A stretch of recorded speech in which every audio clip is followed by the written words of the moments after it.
Jo. Jeg er også på, kan jeg høre. Hej, jeg hedder Mikkel. Jeg kommer fra et firma, der hedder Brock og Centre, hvor jeg nørder rundt i alle de her AI-ting, og især sådan noget vibe-coding, halløjsa. Så har jeg noget metaltøj på, fordi jeg også har et firma, der laver heavy metal-koncerter. Og der er utrolig meget i heavy metal, man kan automatisere med NNN og Flowwise og sådan noget. Så ved I det, hvis I selv har lyst til at komme i gang. Der står, at jeg kommer fra et firma, der hedder Freja AI. Det gør jeg ikke. Jeg kommer fra Brock og Centre. Jeg har sådan en AI-assistent, der hjælper mig, der hedder Freja. Og det er den, der har kommunikeret med Ida. Så på en eller anden måde, så er der sket noget der. Men det beviser jo bare, at alle de gange folk siger, at vi kan ikke bruge AI, fordi de hallucinerer. Det gør de også inde i Ida, kan jeg fortælle. Men jeg er her jo stadigvæk. Og jeg kan egentlig meget godt lide, fordi at, jeg fik en mail om, at Freja fik en mail om, at jeg skulle være her i dag kl. 9.30. Og jeg synes, det er vildt lækkert, fordi så Freja sender mails til mig. Så får jeg sådan, hey Mikkel, de har skrevet fra Ida, at du skal være kl. 9.30 senest. Altså fornemmelsen af, at der bare er sådan en AI, der bare lytter og skriver til mig. Jeg elsker det. Men så ved jeg det. Jeg synes, det vil være uetisk at ikke prøve at vibe-code sit oplæg, når det handler om vibe-coding. Altså det andet vil jo være for dumt. Så kender I Notebook LM? Jeg har smidt ind, hvad handler det om? Og så har jeg smidt de 3 Git repositories ind. Og så har jeg bedt den om bare at lave en video. Og jeg plejer jo at sige med vibe-coding og alle de her ting, så kan man jo få AI'en til at lave arbejdet, mens man selv er ude og drikke kaffe. Så jeg overvejede, om jeg bare skulle sætte videoen på og bare gå. Og så komme tilbage, når den var færdig. Men der er jo også altid noget med teknikken, så vi skal lige se, om der er lyd igennem. Og ellers så må vi se, om min Mac kan trække lyden. Der var ingen lyd igennem, så jeg skifter lige, og så, det betyder så, at I skal love hinanden at være musestille, så den her MacBook, den kan få lov til at spille hele lokalet op.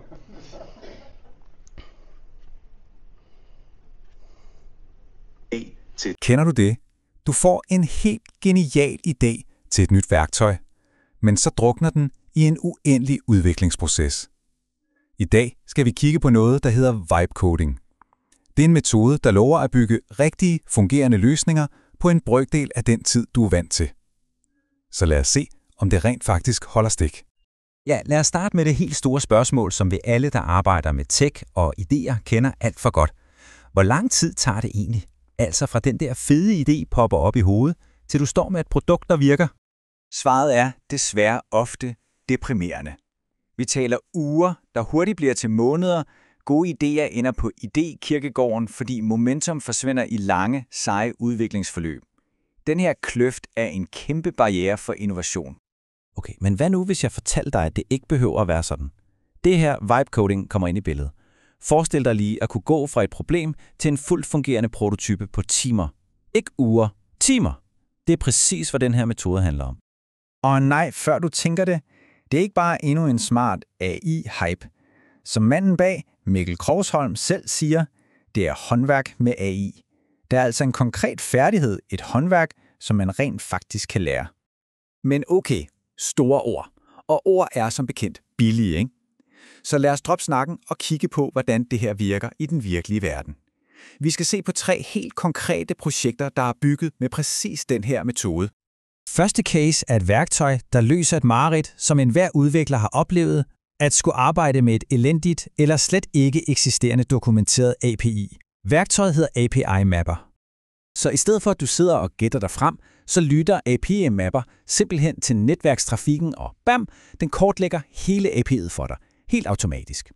Den spytter endda færdige OpenAPI specs og curl-kommandoer ud, så du kan komme i gang med det samme. En ren schweizerkniv for alle, der arbejder med API'er. Og det er tydeligvis ikke kun mig, der synes, det er smart.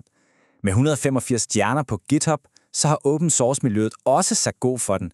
Det er et værktøj, som folk rent faktisk bruger og stoler på. Godt. Lad os hoppe videre til næste eksempel. Her tager vi fat på en helt anden og ret tung udfordring. At gøre komplekse offentlige data tilgængelige. Vi taler om det danske CVR-register. Og resultatet er ikke bare en eller anden halvhjertet PDF-guide. Nej, det her er komplet, produktionsklar dokumentation.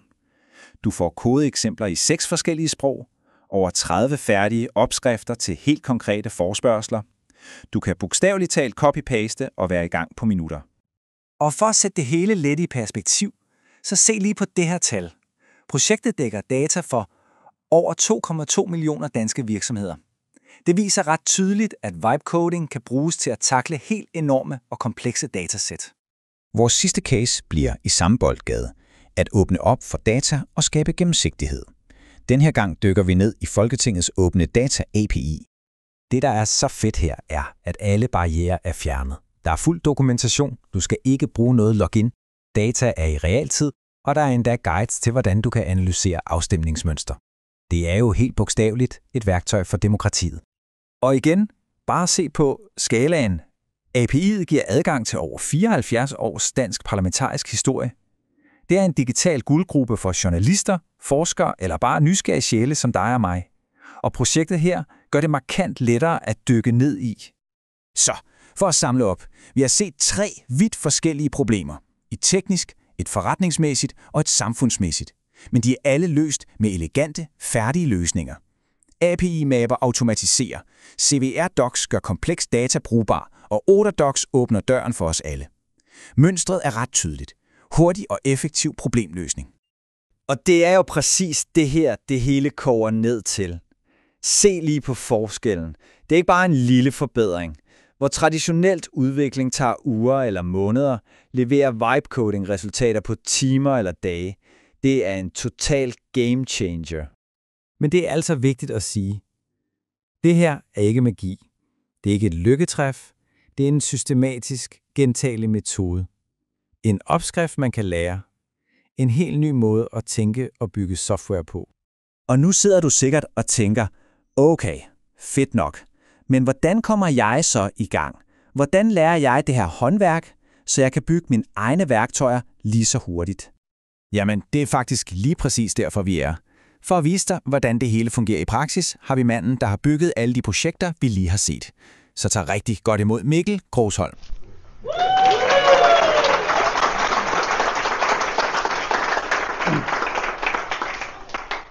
Altså, jeg har jo ikke pillet ved den her video overhovedet.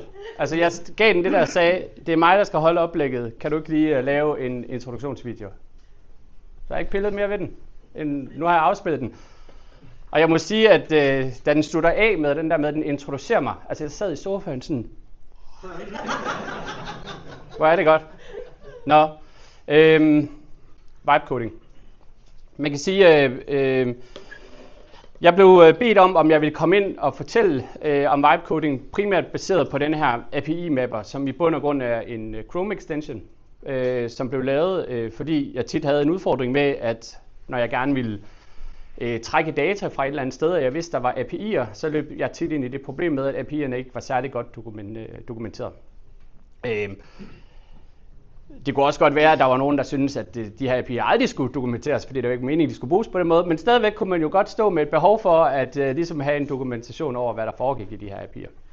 Og så var det, jeg jo oftest har siddet og højreklikket i Chrome, og siddet og klikket lidt rundt og kigget på de her netværkskald og tænkt, hvordan er det fungerer.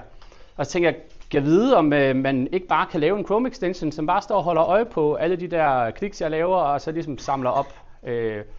Og det spurgte jeg selvfølgelig en AI om, og den AI'en sagde, det kan vi sagtens. Så kunne jeg godt tænke mig, at du lavede det til mig, og så sagde den, jeg lavede det lige til dig. Og så installerede jeg det, og så virkede det. Og det tog, jeg tror det tog 2 timer, og den er vist i version 2 eller 3 nu, men det er mere sådan, jeg kigger på den, og Kasper var kommet til at skrive et eller andet på et tidspunkt med, at jeg spørger tit min AI om at tænke på nogle designprincipper og sådan noget, og så tænker jeg, min er også grim, og så måtte jeg jo lige ind og sige, kan du ikke lige tænke over, hvad der er pleasing to the eyes og sådan noget, og så blev den lidt bedre, og så blev den lidt dårligere, og så blev det bedre igen. Men den gjorde jo det, den skulle. Jeg vil sige, at der er jo kommet en videreudvikling, som ikke er mig, der har kodet noget, men inde på min inde på GitHub, på min er der også en gist med, at den har jo den udfordring, den her med, at det er jo stadigvæk mig, der skal klikke rundt. Men med AI, for eksempel i Cloud Code og sådan nogle ting, som kan styre browser, som er den nye MCP-extension, der er kommet til Chrome DevTools, der behøver man ikke længere selv at klikke rundt. Der kan man, fordi den kan se netværkskaldene samtidig, så giver man den bare en URL, så siger man bogstaveligt talt, nu går jeg ud og drikker kaffe, og jeg vil gerne have, at du bare kortlægger alt, hvad der foregår på den her hjemmeside. Så siger den, det er on, vi ses, når du er tilbage. og så klikker den bare rundt, og når den så er færdig, så har den kortlagt det hele. Så man kan sige, allerede nu, på grund af AI, er min fede AI-ting deprecated. Altså, det giver ingen mening, at du skal sidde og klikke rundt, hvis du kan få en AI til det. Men ideen var jo god. Og ideen med Chrome Extensions er jo små bitte pakker, der er relativt veldefinerede, og de er mega nemme at bygge. Man kan bygge dem til hvad som helst. En af de idéer, jeg nogle gange har haft med Chrome Extensions, som jeg bare giver ud nu, som hvis der er nogen af jer, der sidder med det her problem, jo hurtigt kan vibe code, det er, hvad hvis man i sin virksomhed har en service, man tilgår via en browser. Det kan for eksempel være, hvis man har sådan en kundeservice henvendelser, der er et eller andet ticketing-system, hvor der logger man ind. Men man kunne egentlig godt tænke sig, at man fik noget information fra sit, det kan være track-and-trace-system, hvis man sender pakker ud og sådan noget. Men de her to systemer taler ikke sammen, og den ene har ikke noget API, den ser man kun i browseren. Der vil man jo meget hurtigt kunne lave sådan en Chrome extension, der kan se, hvad der foregår ved browseren, prøve at tage det info, sende til et eller andet endpoint, man selv har lavet, som kigger ned i ens egne systemer. Det er sådan en meget hurtig, konkret løsning, og det burde ikke tage mere end i hvert fald et par timer for at have den første lille testcase i gang. Et af de problemer, som folk løber ind i, når de vibecoder, og det tror jeg, I kommer meget med ind i, det er sådan noget med, at de vil rigtig gerne alt muligt hele tiden, og gerne samtidig. Så derfor skal de, normalt hvis man gerne vil have bygget et eller andet, der er rigtig godt, så skal man styre dem nogenlunde hårdt. Men hvis der er et område, hvor det faktisk er en superkraft, at de ikke helt er til at kontrollere, så er det i sådan noget kortlægning af ting. For de har hele tiden lyst til at lave alt muligt og løbe ud. Og en af de ting, jeg brugte det til, det er nogle af jer, der har arbejdet med CVR-registerets API. Ja. Altså medmindre man elsker Elasticsearch, hvilket man ikke bør gøre, for det er et sindssygt API, så er det jo et mareridt at bruge. Og i øvrigt også, man skriver til Erhvervsstyrelsen og siger, jeg vil gerne have en adgang, og så skriver de, her er en adgang. Okay, har I også noget dokumentation? Ikke rigtigt. Det må du selv finde ud af. Okay, og så skal man lave de her kald ind i Elasticsearch, som jo også noget med nested JSON, inden i nested JSON. Det er jo ligesom sådan en af de der russiske dukker, bare JSON, som aldrig rigtig stopper, fordi at, der vil gerne være fat i noget. Og man bliver sindssyg. Men AI bliver ikke sindssyg. Og har tilsyneladende masser af tid. Så da jeg fik, vi behøver ikke se smart-skærm her. Så da jeg fik, login til CVR, så tænkte jeg, vi er nødt til at gøre det bedre, det her. Så jeg sagde, og nu er der sikkert nogle sikkerhedseksperter, der ikke synes, det er særligt fedt. Jeg sagde, her er mit login. Er du sød og bare lige kortlægge, hvad der foregår i det her? Jeg kan give dig en lille smule, og så den gik jo, det er en sjov historie der, men den gik jo i gang, og så siger den, der er et eller andet, der ikke virker. Og så måtte jeg jo sige til den, nå undskyld, de bruger en Elasticsearch engine, der er 10 år gammel. Nå okay, så vi spoler lige tilbage til 10 år måske for meget, men den er gammel. Du ved, og så gik den ellers bare i gang, og fuldstændig, og her med at AI's jo, den ulempe der er ved, at de kan være svære at styre i sådan konkrete projekter, bliver jo en fordel, når det er, at de bare skal kortlægge ting. De skal bare få lov til at teste alt, hvad de overhovedet har lyst til i hoved og røv. Og jeg var jo mega imponeret over, hvor meget dokumentation den endte med at lave. Så nu vil jeg lige gå ind på GitHub her. Og CVR. Og så lavede den jo, lavede alt det, der ligger her. Skrev hele siden, hele vejen ned, og den har også, det her er jo så kodemæssigt, så det vil sige, at man kan jo tage nogle ting ud af det, og sidde og lege med det. Men den lavede jo også sådan en hel side her, sådan en GitHub-side, hvor den jo bare fuldstændig går i gang med, og der er sikkert, så er der API-referencer, Elasticsearch, Detailed, Physical Indices, altså sådan noget, det vil tage en udvikler 6 måneder at sidde og lave. Det ville jo tage 100 år. Man skulle tænke på alle mulige mærkelige use cases og rundt omkring og sådan noget. Den her, den løb jo bare løbsk, og så gik den bare i gang med at skrive. Hvis I går ind og kigger, I kommer sikkert til at finde nogle ting, hvor det virkede ikke alligevel det her, eller den havde tænkt sig, at den ville lave det her, og så hoppede den videre til noget andet og ikke kom tilbage igen. Men lad os bare sige, at 90% af det her, tror jeg nogenlunde, de virker faktisk ret godt. Og folk har testet det og været inde og kigge og tænkt, okay, det var faktisk skønt endelig, at der var nogen, der gad at lave noget dokumentation til vores CVR-register. Det findes ikke. Så det var altså virkelig et kæmpe win, og jeg var virkelig sådan imponeret over det. Og det gjorde så også, at efterfølgende så tænkte jeg, at et andet område, som måske ikke er så virksomhedsrelevant, men jeg har en baggrund i statskundskab, det var at kigge på det var at kigge på Folketingets API. Og I kan se, det er nogenlunde, når vi kigger på det, det er nogenlunde samme måde, det er bygget op på os, når man kommer over. Jeg har så lavet Folketingets logo om til de 2 maskiner, hvor der var også en, der skrev til mig, at man må ikke bruge Folketingets logo. Så sagde jeg til hende, det har jeg heller ikke gjort. Jeg har lavet mit eget logo. Og så kan de jo, og det ved vi jo fra AI og fra musik og sådan noget, hvis du bare ændrer en lille smule, så må man gerne.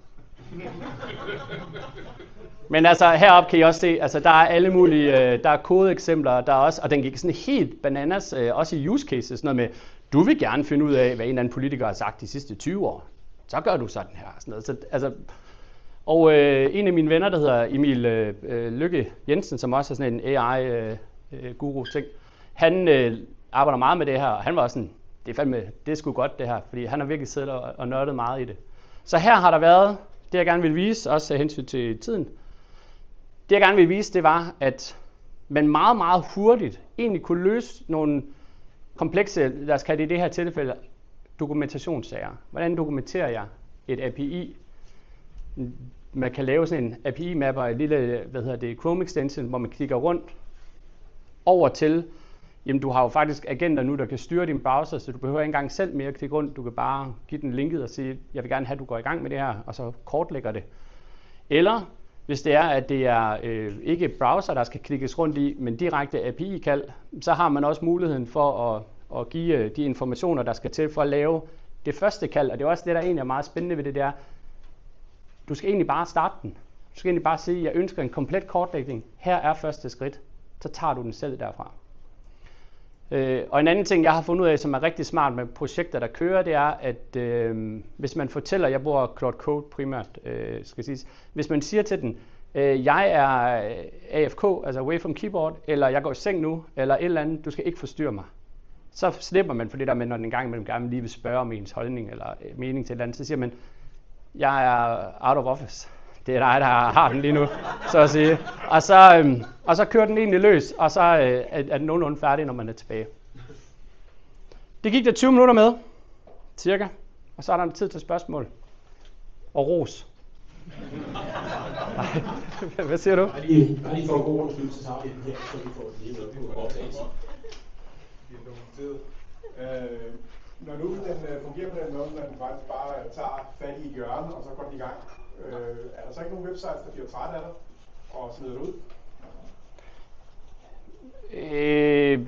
Altså måske, jeg har ikke, Nu ved jeg ikke, hvor beherskende er, men vi bliver ramt i øjeblikket af nogle kinesiske ting af den her type. Og ja. De lægger vores sites fuldstændig ned, hvis ikke vi smider dem ud.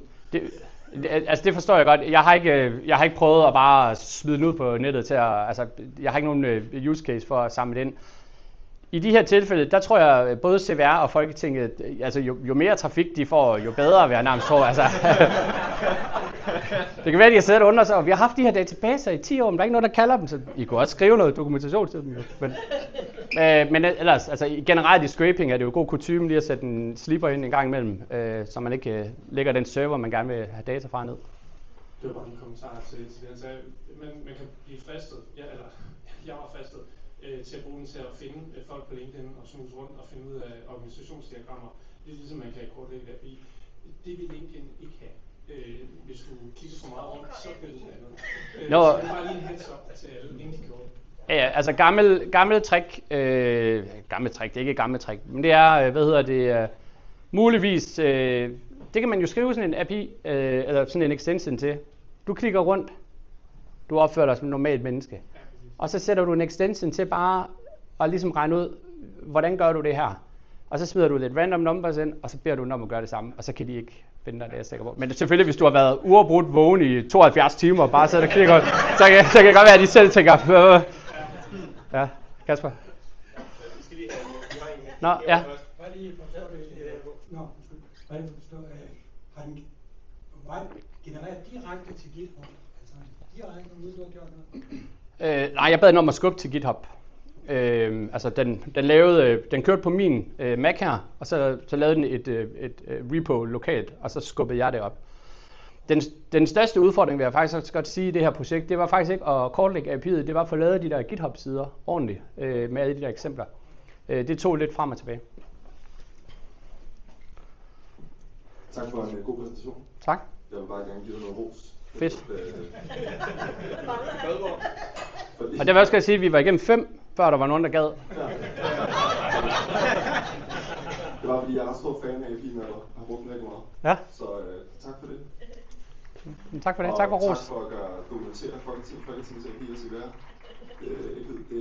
Jeg tænker, at du har gjort verden til et lidt bedre sted. Det håber jeg.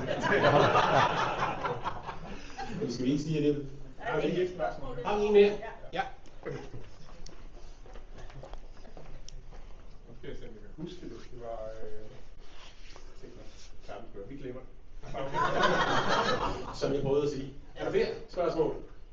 Jo, et enkelt. Hej Mikkel. Hej. Nu nævnte du først, at du nævnte lidt før den der Freja API, som du også har lavet. Og jeg tror også, du har skrevet lidt om på LinkedIn, at det lyder super smart. Jeg vil bare overveje, eller spørge, om du har lyst til bare at dele et par ord om, hvordan den fungerer, hvad den kan, og hvordan du har lavet det eller sådan. Ja, altså Freja er mit hovedbegreb for AI's, der hjælper mig på en personlig måde. Så hun kan jo optræde. Jeg har et andet begreb også. Altså, vi har jo lidt, det er jo først om 3 minutter. Ja. Jeg har et begreb, jeg er begyndt at sidde og arbejde inde i mit hoved, som hedder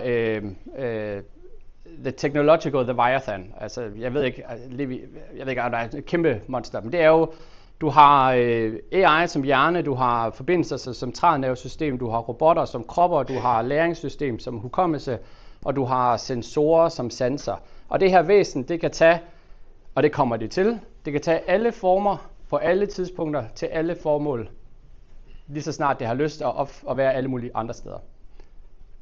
Det er der, vi er på vej hen af, det bliver skide godt. Jeg har så lavet min egen lille, og det kan jo så være Freja, min lille assistent, og hun kan jo så tage den form, hun har brug for, når hun har brug for at lave noget for mig. Så jeg har en version af hende, hvor hun brainstormer med mig. Jeg har også været inde at give hende en stemme, så når jeg taler med hende, jeg taler jo meget med mine AI's, så er det den samme stemme, jeg får igen, det er den samme intonation og stemmeføring og sådan noget. Og hun har nogenlunde det samme systemprompt i hendes forskellige måder at være på. Så jeg bruger hende til brainstorming i for eksempel 11 Labs, hvor jeg laver sådan nogle agenter, så kan jeg sidde og tale med dem. Det er også, hvis man inde på min hjemmeside kan man ringe til hende, så kan hun sidde og, skal man så snakke lidt på enden, hvis man vil det. Hun har jo også en e-mail-konto, hvor hun lytter på ting for mig, og så sender hun mig beskeder. Jeg kan også sende beskeder til hende, ligesom hvis man havde en medarbejder, så kan jeg sige, Freja, kan du ikke lige undersøge det her? Og det der så sker, det er, at over i NEDN, der lytter den på inboxen, og så sidder der så en AI-agent, som så har nogle tools, som kan udføre en række forskellige opgaver, hvad det er. Men du kan jo egentlig udvide hende i alle mulige former. Vi bruger hende også til at interviewe virksomheder omkring, hvor de gerne vil hen i deres proces, for at finde ud af, hvor man nemmest kan sætte ind. Der har hun jo løst problemet med kvalitative interviews, så det tog så lang tid før. Nu kan alle mennesker i en virksomhed jo tale med Freja på samme tid, hvor hun så sidder og stiller spørgsmål, eller finder ud af, hvor vi er på vej hen af, og så laver en opsummering af det. Så jeg håber, det var sådan det er meget sådan et filosofisk svar også, fordi den kan jo være alle steder i lige præcis den form, du har brug for. Men jeg har så puttet en stemme på en bestemt måde, og det er altid det samme billede, jeg ser af hende. Fordi det for mig som menneske gør, at jeg føler, at det er den samme person, jeg taler med. Så på den måde møder vi teknologien med et eller andet tryghedsbehov, jeg har. Ja.